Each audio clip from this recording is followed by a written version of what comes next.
Christian deconstructionists are taking over TikTok, and it is a problem. The other day, I made a video about Christian deconstruction and the Christian deconstructionist movement. And the other day, I was scrolling on TikTok and came across one of these videos of somebody deconstructing their faith. And they put out a couple videos about this. So today I want to react to those videos.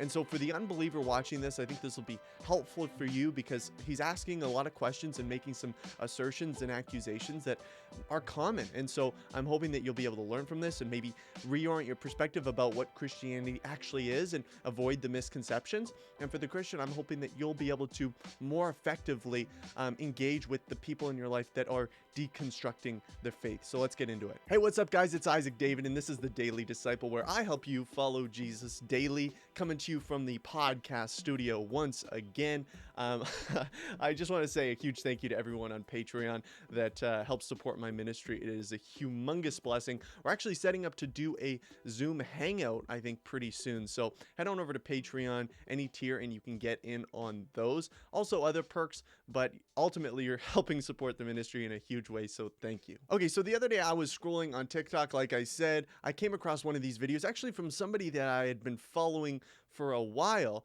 He was kind of a more liberal Christian, I would say, and I tend to like to follow people that have different perspectives than me because I kind of get an insight into where they're at and what they're thinking and be able to engage with people that have that same worldview more effectively. So I'd been following him from a while, and he claimed Christ for quite a while. But then all of a sudden I started seeing videos pop up about his Christian deconstruction. And some of the stuff that was popping up was very saddening, honestly. I was like, oh man, this is sad. This is really taken a turn. So my intention with this video is not to call this guy out specifically. I'm sure he's a very nice guy. Ultimately, I'm just trying to address what he's saying within the context of the videos and also use that as a tool to help other people understand Christianity better. Here's the thing, Christianity didn't really work for me. It didn't really work because Christianity told me that I was broken. I know I'm stopping the video pretty quickly, but this is a huge hang up for a lot of people. Just this one sentence, Christianity teaches that I'm broken. And that is a humongous reason why people start deconstructing their faith, why they leave the faith because they don't want to believe. That's why people, that when you witness to them, they're like, I like this love stuff about Jesus, what he says about loving people, but the fact that it says that I'm a sinner, that offends me. That doesn't feel right to me because I'm a good person, or I just need a little help, a little push, a little shove, just not too much. I'm not a bad person. And so it's kind of conflicting directly with our pride. That's what the gospel message does. It conflicts directly with pride and boastfulness. In James 4:6, it says, God gives law to the proud, but grace to the humble. He opposes the proud. And so that is clear throughout the whole Bible. He wants us to submit to him, humbling ourselves before God. That's huge. And unfortunately, a lot of people don't want to accept that. I just want to clarify that whenever I use the term leaving the faith, I don't mean that they were a Christian and they were like so happy, yeah, and then they stopped believing stuff and then they stopped being a Christian. No, what I mean by leaving the faith is that they left the faith that they verbalized, that they were a part of, even though that wasn't actually the case. I don't actually think these people were Christians, but then they left the faith that they verbalized that they were associated with. That's what I mean. They left the church. That might be a better way of saying it. Also, in terms of brokenness, I don't need to convince anybody that the world is broken or people are broken. Like, I feel like you really need to deceive yourself into thinking that people are ultimately good. Like, if you, like, even like secular evolutionary psychologists believe that people are innately prone towards violence and aggression and anger and all these things, especially little children. I was listening to the Jordan Peterson podcast the other day, and he had on a child psychologist, evolutionary psychologist, and he was talking about how little boys, like from the ages of like 3 to 5, are some of the most violent people you will ever encounter. It's just they're so weak that they can't really do any damage. But it just goes to show that even the world, apart from Christianity, understands that we are broken people. They don't exactly know why, but they know that we are. And ultimately, that's where the gospel leads us. It's like, okay, we know there's something wrong here.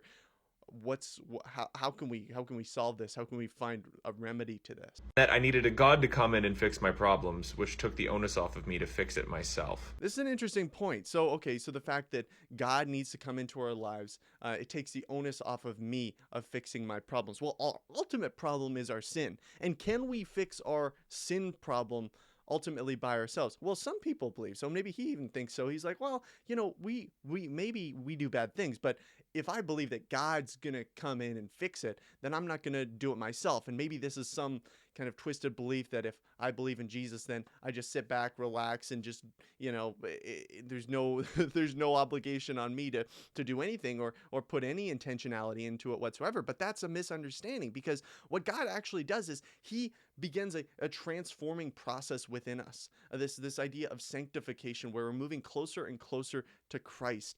And that doesn't mean that we're not putting effort in, but now it's that God's changed our desires. So now we want to do that. And so often people are motivated by obligation and duty and stuff like that. But ultimately, look, the Christian is motivated by joy and an overflow of that joy. So it doesn't take the onus off of you necessarily, but ultimately, we need Christ because we cannot deal with our sin issue. Like pornography is an example. I struggled with a very nasty addiction to pornography, and I couldn't deal with it. I prayed, I talked to the pastors, I had a group of guys around me to encourage me through it. But I continued to fail, and I continued to feel this extreme guilt, and I continued to not understand what the problem was. And they just kept saying, like, hey man, it's just your sinful nature. Hey man, just give it to God. But what if it's not my sinful nature? What if I just wanted intimacy and couldn't get it anywhere else? Turns out I'm a normal human that just wants to have sex. The problem with this broken language is it puts it into binaries. The moment I walked away from that and I stepped into a healthy monogamous sexual relationship, that problem started to go away. Interesting. So he says we're not broken, but yet he had this problem. He acknowledged that it was a problem, that it was wrong. But yet the solution to this problem, what he admitted was this problem, was actually a healthy, well, I actually in this context I wouldn't say is healthy, because it's not within the context of, he used monogamy as some sort of branch of like, oh, this is good, this is healthy, but that's not the language that the Bible uses. It actually needs to take place in the context of marriage. So I wouldn't necessarily say that's a healthy thing, but what I would say is he's right in saying, okay, we all have needs. This is correct, right? Of course we all have needs. But the difference is that he doesn't acknowledge the fact that when those needs are pointed in directions that are unhealthy, that are distorted, that is a symptom of our brokenness. That is like, I don't, maybe I'm missing something here, but we are broken. Yes, we all have needs. Like, it's not like we don't have needs that are good. God has designed us with good needs that can be fulfilled in a good way and in a wonderful, beautiful way. But the aspect of our sin, of our brokenness, the result of that is that we direct it at things like pornography. And that is the heart of it, right? Because God was welcoming us into his good design, his good path of having those desires filled in a healthy way, in a biblical way, and also ultimately having our sins forgiven for that rebellion, because that is rebellion when we use our, well, I have needs, God, like use that as an excuse for our own sin. The problem with this broken language is it puts it into binaries. And he talks about, oh man, the brokenness language puts things in binaries. Even he puts things in binaries by saying pornography was a problem, but monogamous sex with his girlfriend is good. Even he puts those things in binaries. So it's not like binaries are a bad thing. It's just the standard that he has a problem with. Turns out you're not broken. You're just a person and you have needs. Turns out we are broken. We do have needs, but our brokenness and our sin leads us to fulfill those needs in places that are harmful and destructive. Pornography is not only destructive for us, but it also plays into the destruction of so many millions of lives. And so I don't understand how you could think that isn't an aspect of our brokenness. You can know God without actually knowing God's name. You can be saved without actually professing the name of Jesus Christ. Christians are going to be mad at this one. This is so interesting to me because he uses the language of saved, right? So he says you can be saved without actually knowing Jesus. You can be saved. Saved from what? I thought we weren't broken. Why would we need to be saved if we're not broken? This is something interesting, especially within the Christian deconstructionist movement, is there's so many inconsistencies. Here's the thing. To be a Christian isn't to know Jesus' name and then to spread it around and say it a bunch of times. It's to resemble the character of Christ. And if you know the name of Christ but not his character, it's unlikely that you're saved. In the same respect, if you know Christ's character and you are an example of that character in day-to-day life, you probably are saved. It doesn't really matter if you know his name or have the right theology. So I got to resemble God's character in order to be saved from my sin? Well, the Bible's pretty clear that we can't do that. And if you think you're the one that, like, you're the one guy that can, like, be good enough or resemble Jesus's character enough to be saved, that's a pretty, like, prideful thing to think. I'm getting vibes that he would ascribe to some sort of, like, universalism, like, okay, you can still be saved as long as you don't know Jesus, but maybe you know about God, or like Oprah Is one of the mistakes that human beings make is believing that there is only one way to live. That's and right. That we don't accept that there are diverse ways of being in the world, that there are millions of ways to be a then human how do being. we please and, God? and many ways, no, but many paths to what you call God. That and is her path pleasing. might be something else, and when she gets there, she might call it the light. But her loving and her kindness and her generosity brings her, if it brings her to the same point that it brings you, it doesn't matter whether she called it God along the way or not. which is a bunch of baloney. Like, I'm just gonna say it. It's a bunch of baloney.